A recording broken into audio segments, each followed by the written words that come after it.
Hello people, this is question time. It would have been, let me just check the date, it would have been the 19th, Thursday the 19th, this question time was. So let's start asking the first question.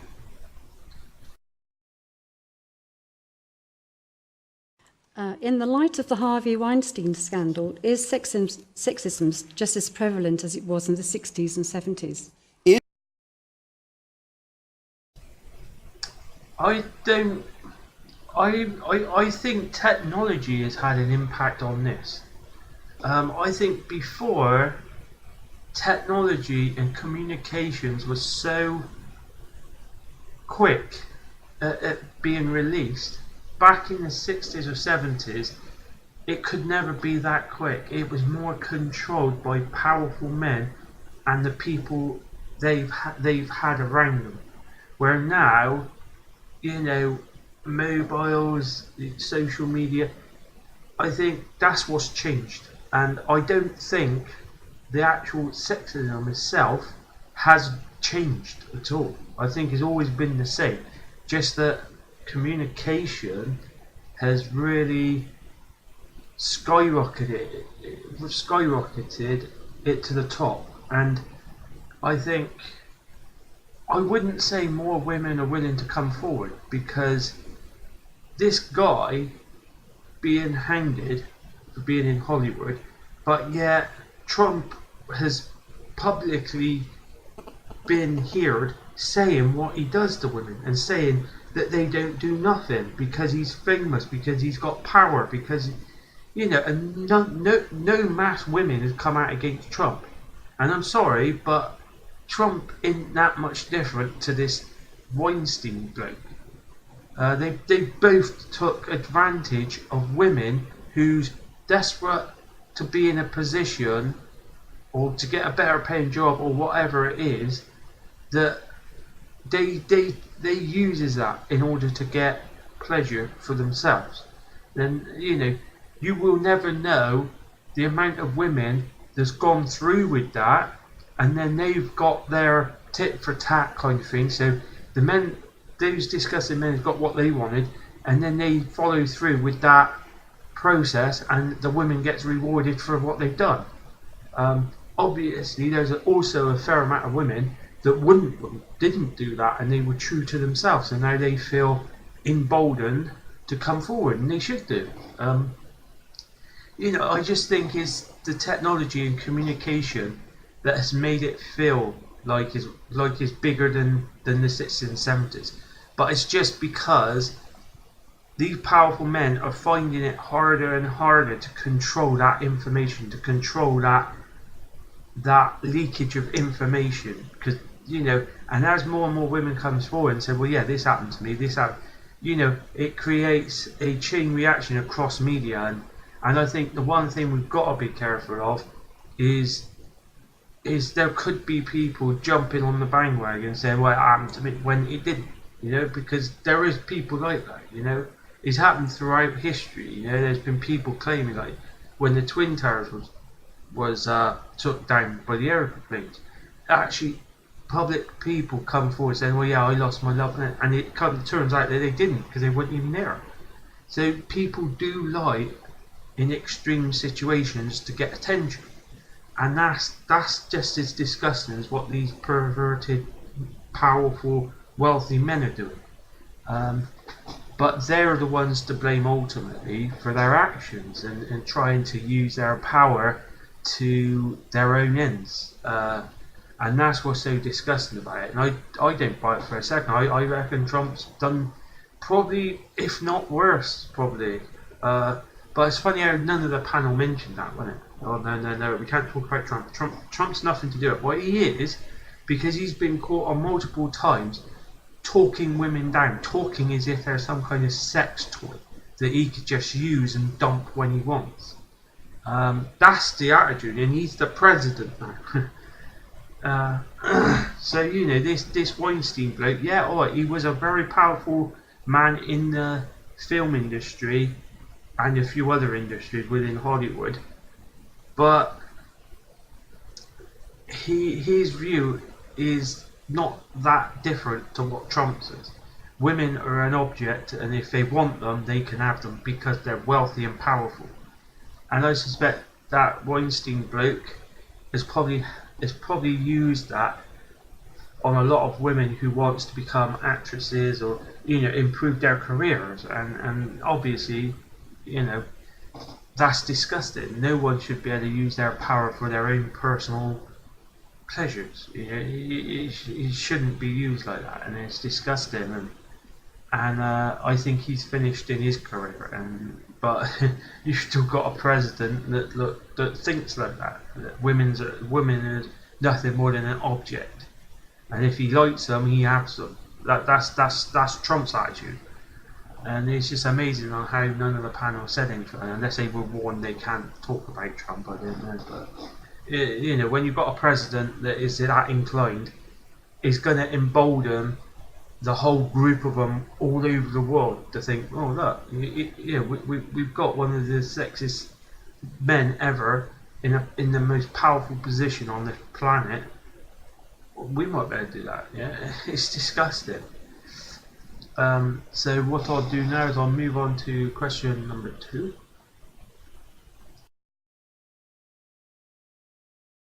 From David McNess, please. How would the panel survive with no income and no savings and a 6-week wait for state support? Right.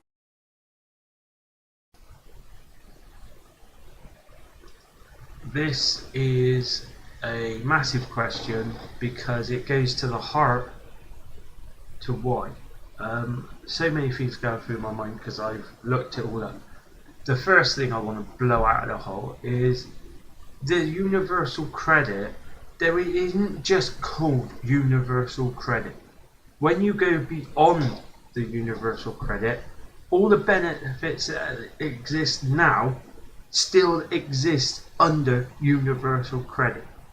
It's like a political delusion to think that, oh, we could call someone that's mentally ill, someone that's disabled with a physical illness, and someone's looking for job seekers as all the same.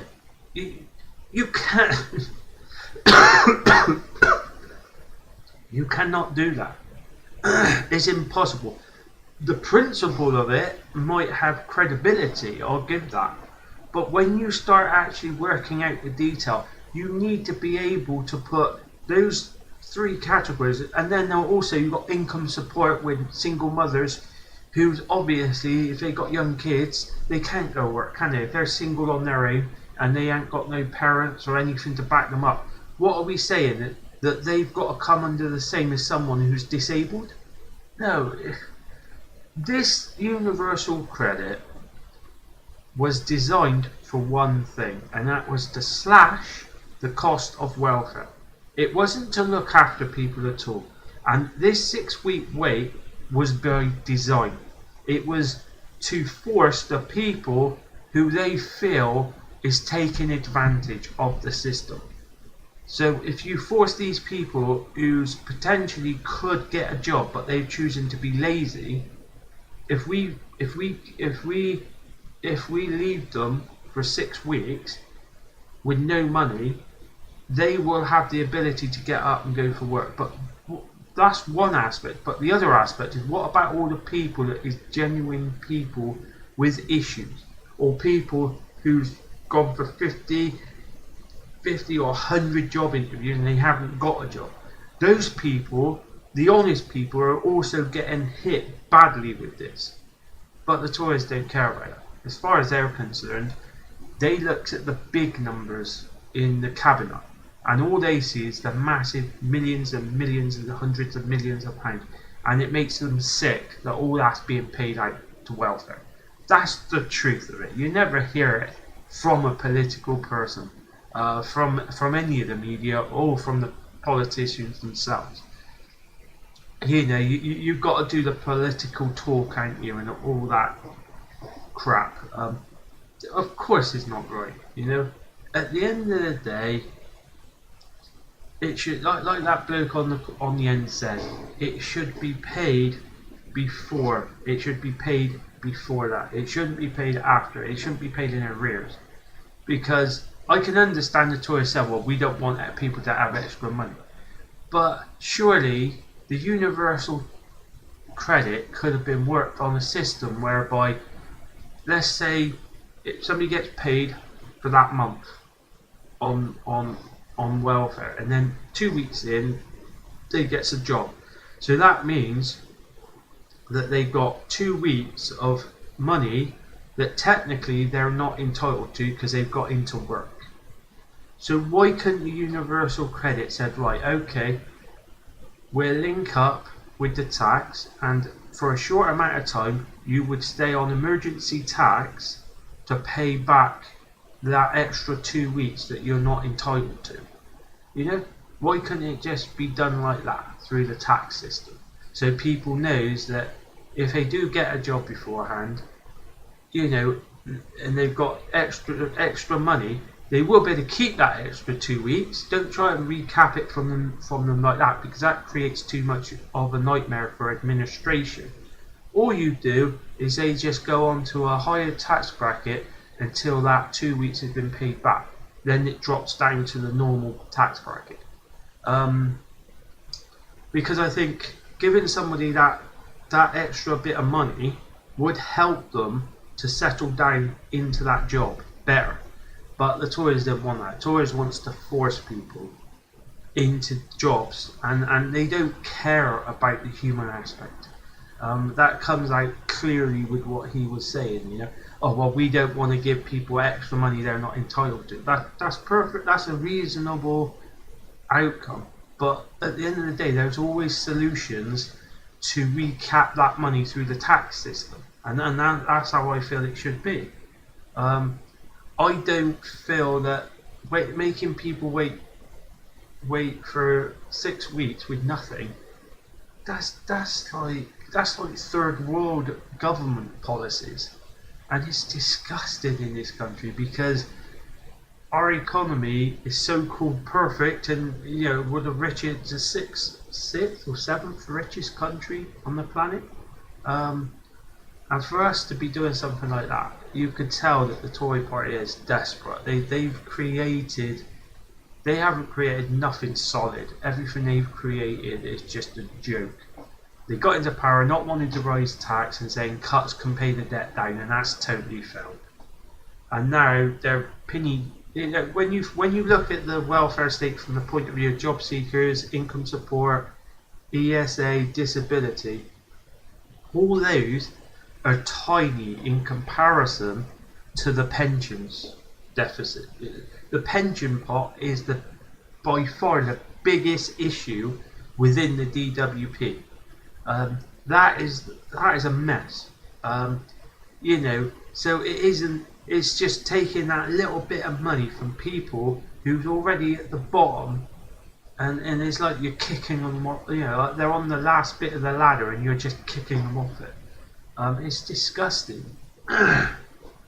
If this continues on its current path, we're going to start getting slums in this country, and crime is going to start skyrocketing, and we haven't got the police to control that. And the Tory party should know that, but they've forced this country into a nasty downward spiral, and it's so far down now that they don't know how to get out of it, and they're trying to blame it all on the EU and all that crap, when it was nothing to do with the EU. It was all Tory policy of cuts, nothing but cuts to pay back the debt, and it didn't work. So now I'll move on to question number 3.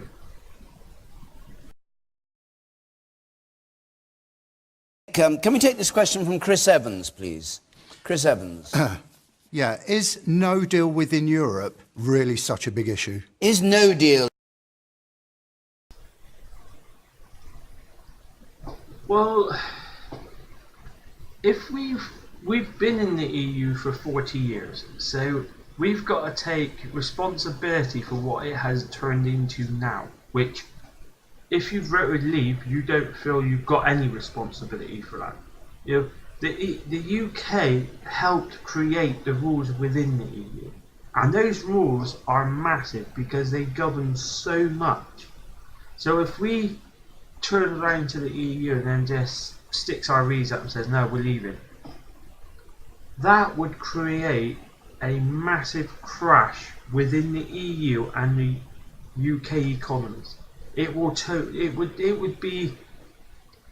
be so much worse.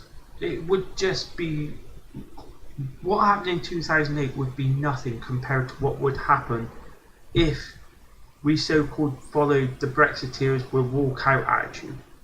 The threat of doing it is fine, but actually doing it and then having that complete unknown of chaos where each country is just going to panic and they're going to be like, well, hold on a minute, what's going on? And they're all going to look internally and they can change their rules. The whole EU would collapse. And that's not in the UK's interest, because if the whole EU collapsed, then like already been said, the whole system, the whole infrastructure of a lot of things will collapse too. So trade would collapse. The ability to go over to France to sell goods and all of it would just collapse. That's how big the EU is. Fundamentally, the EU governs trade. And sometimes those trades interlinks with government, because you get a link of big companies lobbying government to try and change EU law. But technically, the EU trade is governed by those rules that they make. So when people keep going on about, we want our power back, it's a delusion tactic. The EU has not got overall control over member states. If it did, it could have took over Spain and stopped Spain from sending in the police to Catalonia, I think it is, or something like that. Yeah, they haven't got that power. It's a delusion that Brexiteers has planted into people's heads that, the EU's totally control every member state. They're not. It's the trade area that they're in control of. And the link between that trade area is to do with companies lobbying their governments, and then governments going to the EU and trying to lobby to change some trade rules. It's all to do with trade, and it's manipulated in such a way that it makes it sound like the EU's in control of our own government, when it never had been, and it never will be, because France won't want to do it. A lot of other countries don't want to go up that kind of power too, and I think deep in the EU you've got some figures that wants all that power of every country, and I think they're a bit delusional in thinking that could happen with the way they're doing it. With the way they're doing it, it's not going to happen like that. And I just think we need a deal that works for both of us. And you can spin all you like, because that's what the Tory government's going to do. They're working on a solution that they could spin and twist to make it seem like it's a better deal than it actually is back at home. But the one elephant in the room that no one ever wants to talk about is the debt. The debt is by far the enemy. If we took it principally, all the Western world is bankrupt. Every country in the Western world is bankrupt. The only reason they're still continuing is because there's been an agreement made by central banks throughout the Western world that we'll just make up money and give it to the banks. That's essentially what it is. It's more complex, because obviously if they actually looked up and said, well, we're gonna just find loads of money down the back of the couch and we're just going to give it to the banks, that wouldn't be very happy. That's the fundamentals of quantitative easing, but it's done in a very complex way, so people ain't interested in it, and they're just like, well, yeah, I'm not worried. As long as I can get my money from the bank, that's all I'm worried about. But be warned, if Brexit, if we just walked out of negotiations, I fear that would be at risk.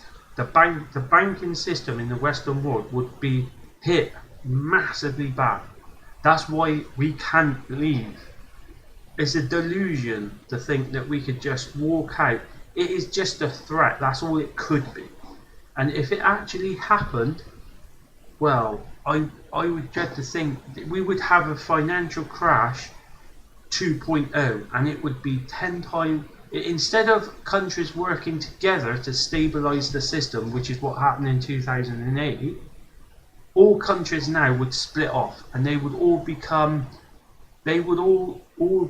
internal, and they will stop anything from the outside. Like all trade would probably come to a standstill.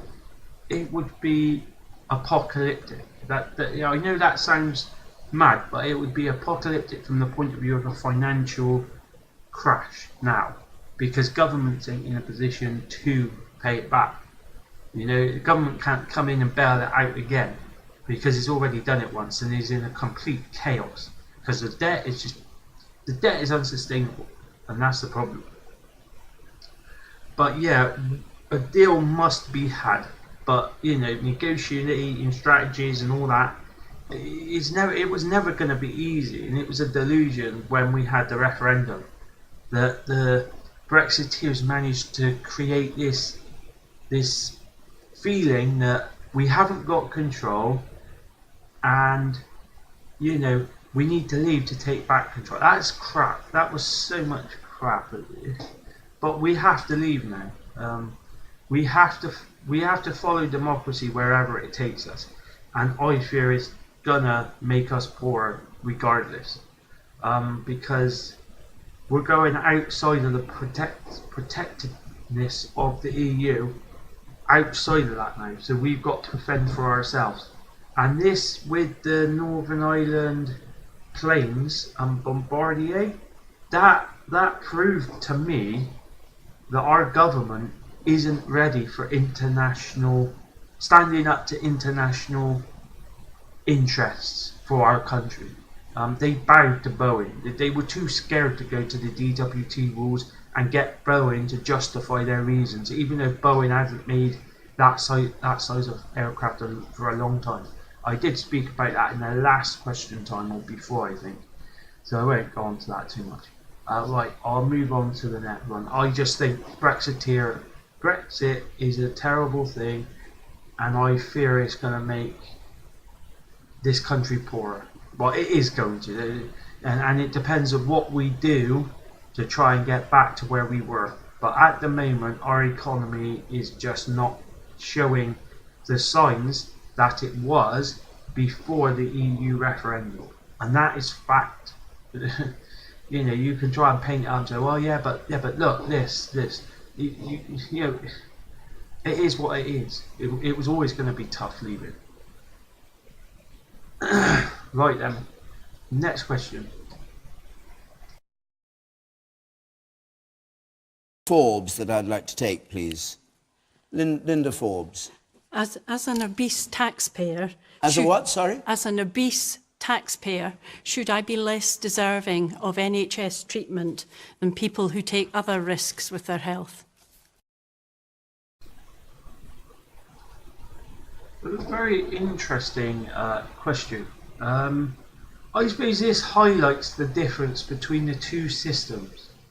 So here in the UK, we did have an NHS that was free to the point of use, but that's been so derailed now by Tory meddling of two massive top-down reorganisations that basically opened it up to market forces.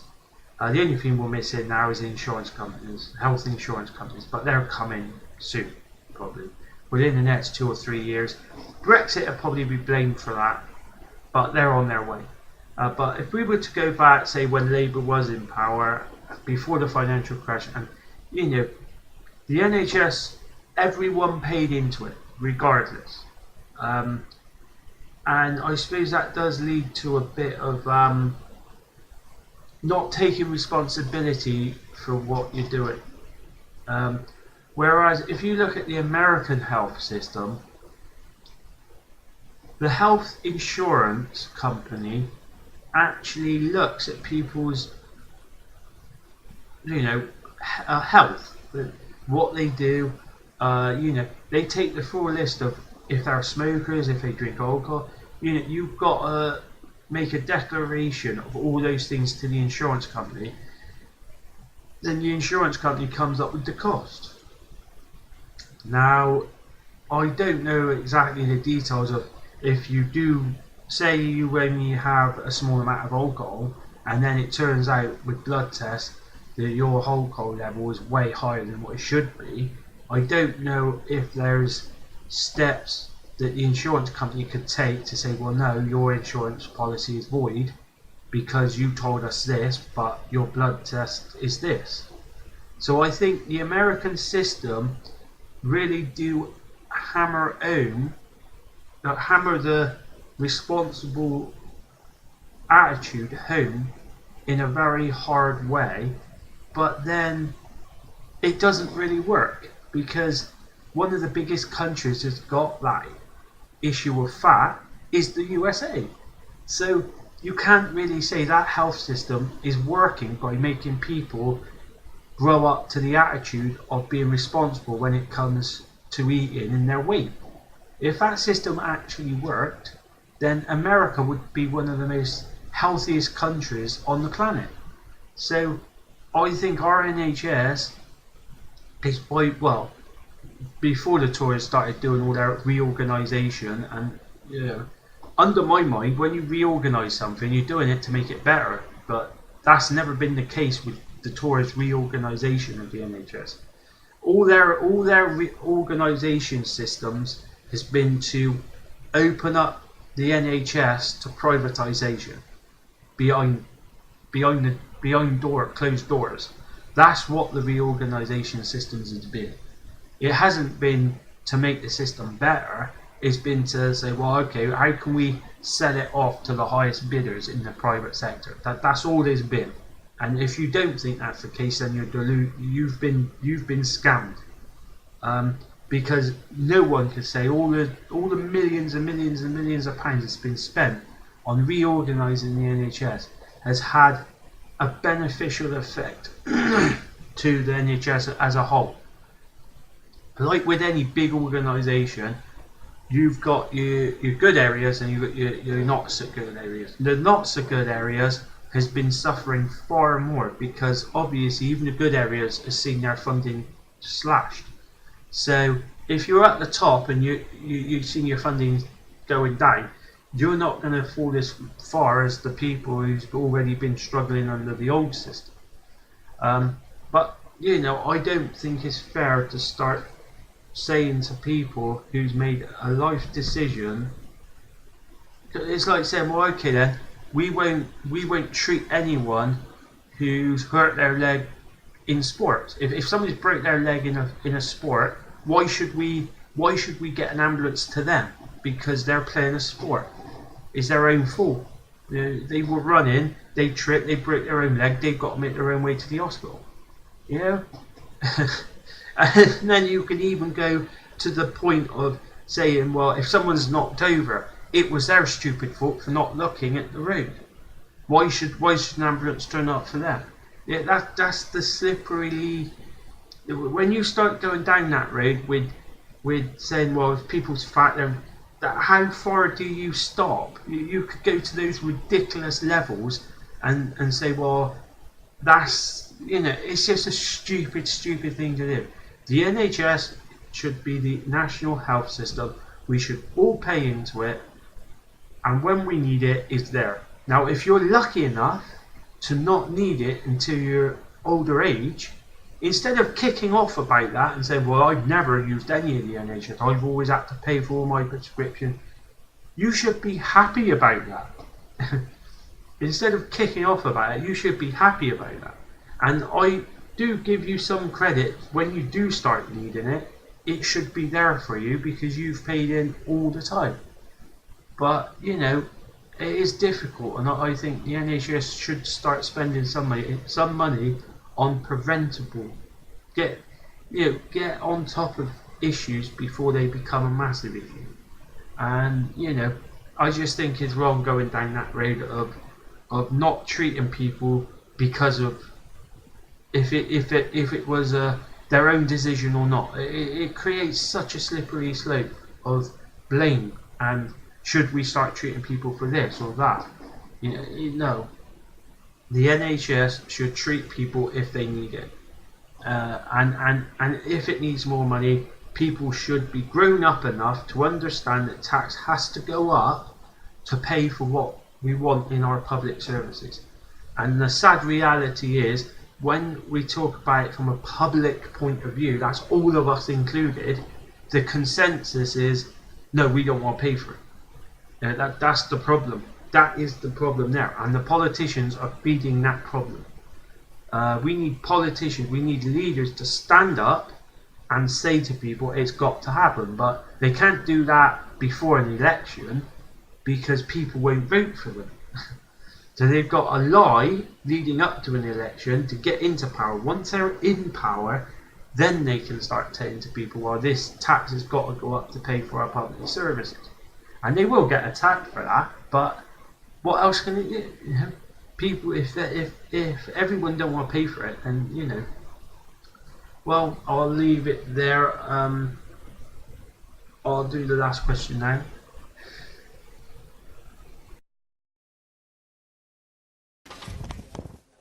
Are schools overstepping the mark when they send home alarm clocks with their pupils? Yes, just as a mis- I didn't know that. I don't understand that principle at all. I can understand it from the point of view of trying to get kids to use their phones less, but what do phones do? Phones allows you to stay in contact with the people that you like talking to the most. And sometimes that could be at the expense of people that's in front of you right now. So I do understand that point of view, but telling kids to, what I don't understand is why don't schools just ban mobile phones? Just ban them. You know, when I was in school, we never had any issues about getting messages to us. The school would get the phone call, and then the message would be passed to us eventually. So we would know what to do. I had it quite a few times with my mum. My mum would phone up the school would pass on the message saying I got to do this or that, or go to my nan's, or go to here, go to there. You know, so I just think it's a total load of crap. You know, when they say, oh, I need to get in contact with my child. Well, no, think about when you were younger. Did your mum get direct contact with you when she needed to? Yeah. Back before mobile phones, we managed. And I think school should be a place for learning. It shouldn't be a place for children to get out their mobile phones if they're finding the class boring. Yeah. So I think that's the principle behind this so-called alarm thing. I personally, well, I'll leave it there now, people, because this video has gone far longer than I expected. So if you have watched all of it, thank you for staying and watching all of it, and listening to all of it rather, not watching it, because you don't really watch nothing. But yeah, until next Thursday when the new question time's out. Ta-da.